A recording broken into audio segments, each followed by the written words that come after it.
Salut tout le monde, on se retrouve pour une nouvelle vidéo tuto. Je suis toujours Pauline de la page Facebook By Popo et de l'Instagram By Popo. Alors je suis super contente et enthousiaste de ce nouveau tuto. En effet, je vous avais montré dans les précédents podcasts sur la chaîne, donc si vous n'êtes pas abonné, vous pouvez cliquer juste en dessous et sur la petite cloche pour activer les notifications d'une couverture de naissance que j'avais nommée couverture à étapes. Et franchement, j'adore ce concept. Je suis vraiment à fond dedans pour les cadeaux naissance. Je trouve ça trop chouette. J'aurais tellement voulu connaître ça pour mes enfants et le faire, parce qu'une petite photo souvenir à des moments réguliers, je trouve ça mais trop précieux. Nos bouts de chou, ils grandissent si vite. J'adore. Donc je l'avais fait de mon côté avec une petite chaise, mais c'est pas toujours facile de refaire toujours la même installation, tout ça. Et en fait, le projet d'aujourd'hui vous permet d'avoir un joli fond pour toutes les photos et assez facilement. Vraiment, j'adhère à fond au concept. Mais le souci, c'est que, franchement, c'est une vraie galère à trouver, le tissu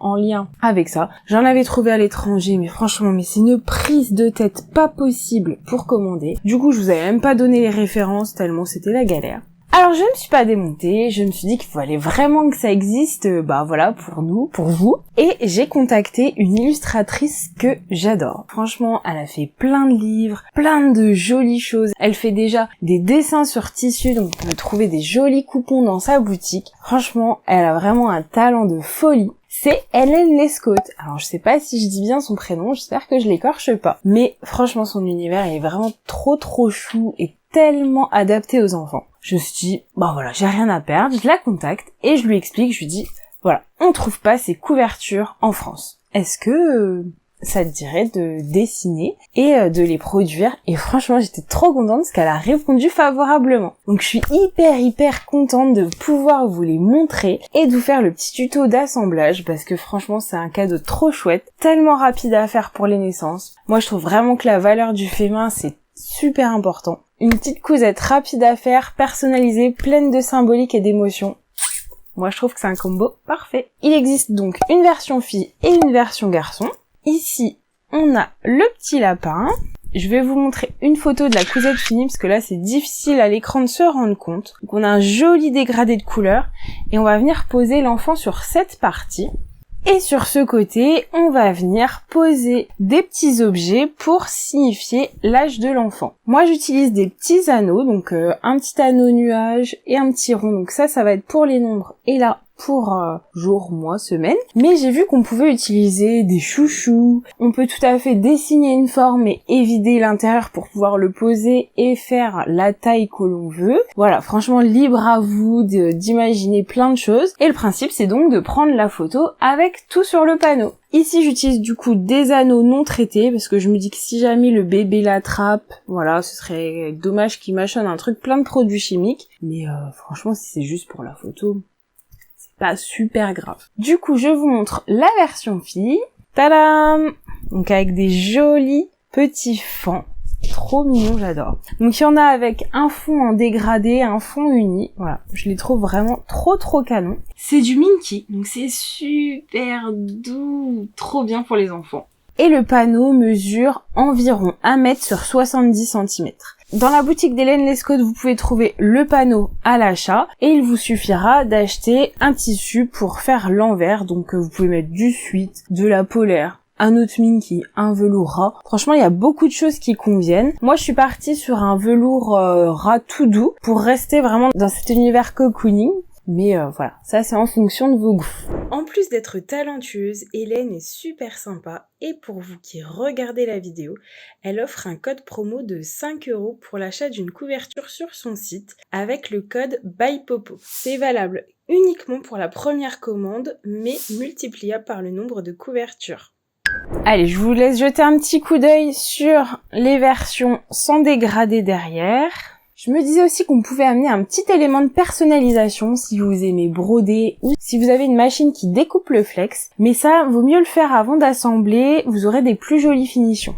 Donc tout en haut de l'espace où on va venir poser l'enfant, vous pouvez écrire une phrase « Aujourd'hui », par exemple le prénom de l'enfant, donc je dis n'importe quoi, Léa a... et 3 petits points qui permettent de compléter la phrase avec ce qu'il y a sur le côté. Alors voilà, c'est tout à fait facultatif parce qu'on comprend tout de suite ce que ça veut dire avec les éléments là, mais ça peut être sympa d'avoir le petit prénom de l'enfant. Moi je sais que j'aime bien le rajouter. Aujourd'hui on va faire une version super simple parce que du coup je le coupe pour vous montrer, j'ai pas encore de bébé à qui l'offrir, j'espère en avoir un bientôt dans mon entourage et vous allez voir c'est super simple. C'est vraiment un projet qui peut tout à fait être fait par les débutantes et vous allez voir à quel point c'est gratifiant d'offrir quelque chose qu'on a cousu à ses proches, à ses amis, enfin moi j'adore. Dans un premier temps, on va découper la bordure d'impression qui n'est pas utile pour vraiment avoir la taille du coupon. Ne vous inquiétez pas, les dessins sont assez loin, on peut tout à fait avoir la marge de couture au sein du panneau, pas de stress. Donc avec mon ciseau, je vais découper vraiment précisément tout autour. Alors je viens couper les bords, donc j'essaye de respecter vraiment la limite du dessin au maximum.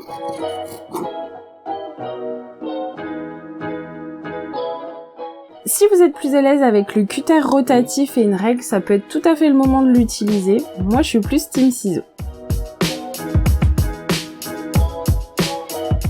Et on vient faire ça sur les 4 côtés du coupon.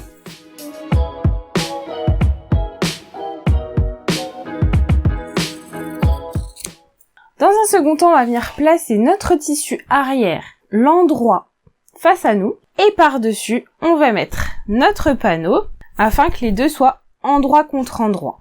Trop gros coup de cœur pour ce joli Minky étoile. Donc j'ai placé mon tissu vraiment le plus à plat possible, l'un contre l'autre, et je vais venir maintenir tout ça avec des clips et des épingles.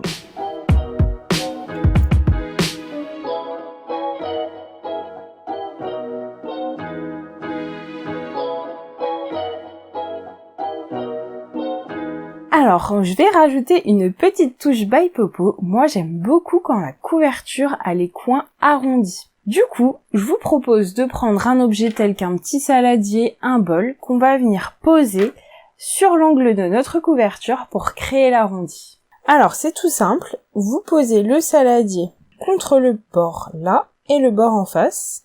Et avec le stylo, vous venez épouser l'arrondi du saladier jusqu'à ce que vous ayez rejoint chaque bord. Et avec la machine à coudre, au lieu de coudre tout droit, notre pied de biche va suivre cet arrondi, ce qui sera super facile.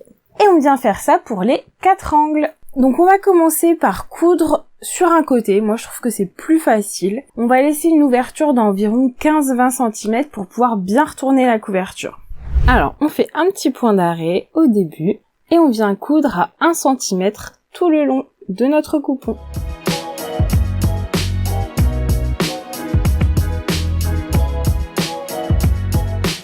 Donc là on arrive dans l'arrondi et vous allez voir le pied de biche va venir suivre l'arrondi au lieu du bord du coupon.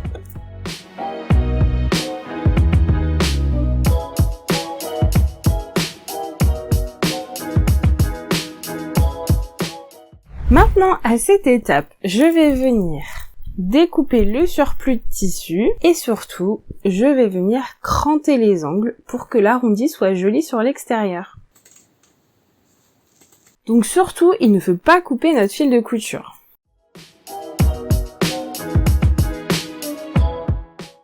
Et maintenant, on va retourner sur l'endroit grâce à la petite ouverture qu'on a laissée.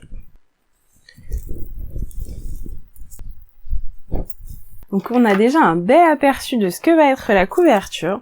Et maintenant, on va venir faire ressortir notre tissu sur tout le tour. Personnellement, j'aime bien mettre des petites pinces pour que vraiment le tissu se place bien, parce qu'après on va le passer sous la machine à coudre.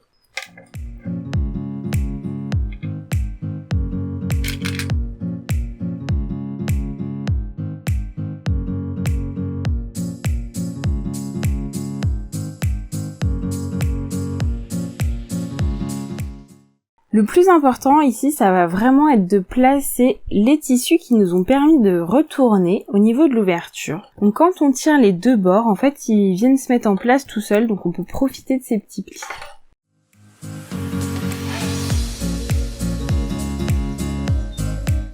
Voilà, maintenant que tout est bien placé, on va venir surpiquer tout le tour de notre couverture et c'est ce qui va refermer l'ouverture. Et après ça, c'est fini. Alors vous avez le choix, ou vous utilisez un fil coordonné, ce qui vous permet de pas trop voir les petites erreurs, ou alors un fil contrastant, mais attention, il faut coudre bien droit. Alors, peu importe où vous commencez la surpiqûre, c'est plus facile de pas commencer là où vous avez l'ouverture. Et avec un point droit, on va venir à 0,5 du bord, et on va coudre tout le tour.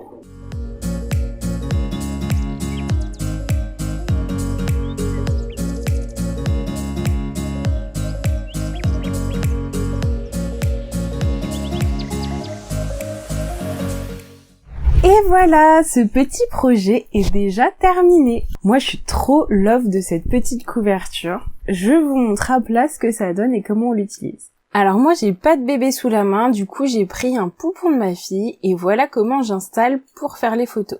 Donc après, on peut disposer et changer comme on veut. C'est trop chouette. Souvenir de mon petit chaton qui lui aussi va grandir trop vite. Alors surtout, vu que c'est destiné à des bébés, moi je lave toujours mes tissus avant de coudre les projets. Donc si vous l'avez pas fait, je vous conseille quand même de le passer à la machine avant de l'offrir.